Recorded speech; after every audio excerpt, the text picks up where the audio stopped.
Hello, I'm Mariana Menezes. I'm doing my master's degree in animal biology, and today I will present to you the work Stingers and Thorns, Floral Visiting Hymenoptera from the Botanical Garden of the Universidade Federal do Rio de Janeiro, Seropédica, Rio de Janeiro. A botanical garden is an alive collection of plants, and it's a great tool for conservation and ecological studies. This place preserves not only the species richness, but the functional richness too.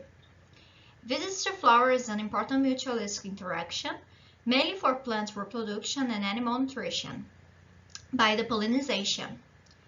Hymenoptera is an important group for pollination. An interaction network is a way to describe and understand process and feature of a community, especially in mutualistic interaction. The objectives of these works are analyze the community of flowers visitors Hymenoptera through interaction networks, distinguishing the morning and the afternoon networks. It's important to highlight that in this study we analyze more than one taxonomic group. And the other objective is measure if temperature and humidity are correlated with the number of visits and interactions. Our hypotheses are that in higher temperatures and higher humidity, the interactions and visits to flowers will increase. That there will be a difference between the morning networks and the afternoon networks because of the variation on temporal niches. And that the networks will be nested, non-modular, with high connectance and low specialization. The study was conducted on the Botanical Garden of the Universidade Federal Rural do Rio de Janeiro, located on Seropédica, Rio de Janeiro, Brazil. Besides the collection, there was a lake, a regeneration forest area, and crops nearby. The study was conducted between December of 2018 and December of 2019. We did active samplings in the morning between 8:30 a.m. to 11 a.m. and in the afternoon between 1:30 p.m. and 3 p.m. respecting the period of more activity. Each plant was sampled for 10 minutes. The temperature and the humidity was measured during the samples, in the morning and in the afternoon. For verifying the correlation between visits or interactions and temperature or humidity, linear regressions were made. 12 networks for the flower visitors community were made, 3 for each group, 3 for all groups, each one for morning, 1 for afternoon, and 1 for all day. Nestedness, modularity, central species, connectance, specialization, and temporal niches overlaps were calculated. They were obtained 10 species of bees, 9 species of wasps, and 18 species of ants, interacting with 20 species of plants. These interactions with 17 plants resulting in 221 visits and 49 interactions.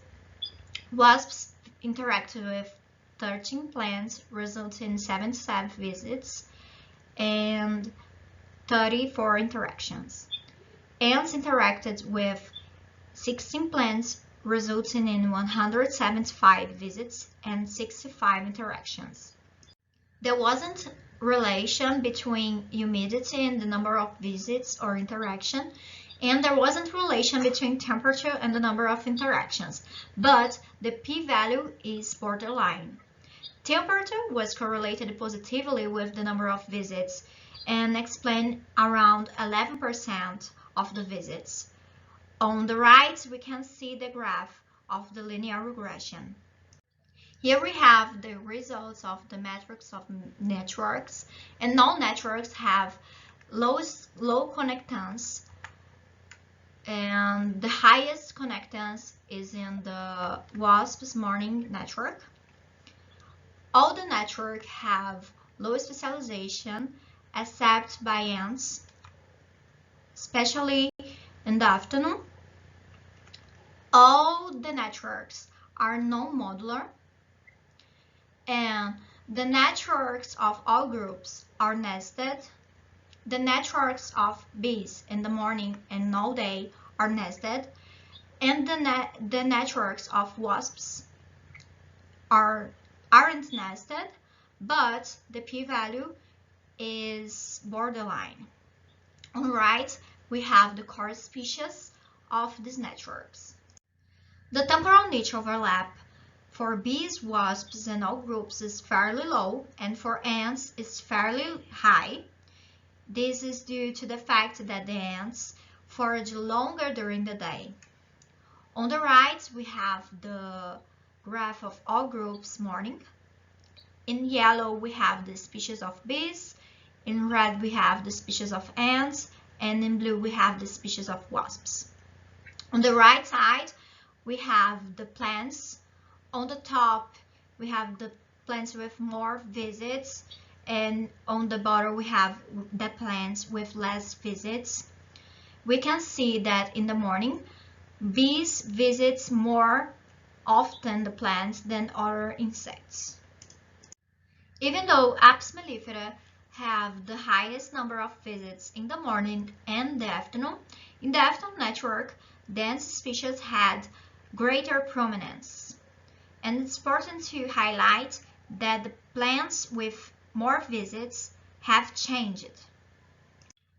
This is the all groups all day network, and it shows that it's important to separate the morning and afternoon networks, since we have differences between the all day network and both morning and afternoon network. Here we have our hypothesis, and we will see what happens and what didn't. In higher temperatures, the interactions and visits increases. But humidity has no correlation with interactions and visits. The morning networks and afternoon networks have differences. This is because of the variation on temporal niches, but it isn't the only reason. Some networks are nested, but others aren't. All networks are non-modular. The networks presented low connectance and low specialization. I'd like to thank you for watching me, the organizers of this event, CAPS for Scholarship, my educational institution, my lab, Dr. Marcelo Souza for identifying the plants, and I left my contact. If anyone have any question, you can contact me. Have a good day.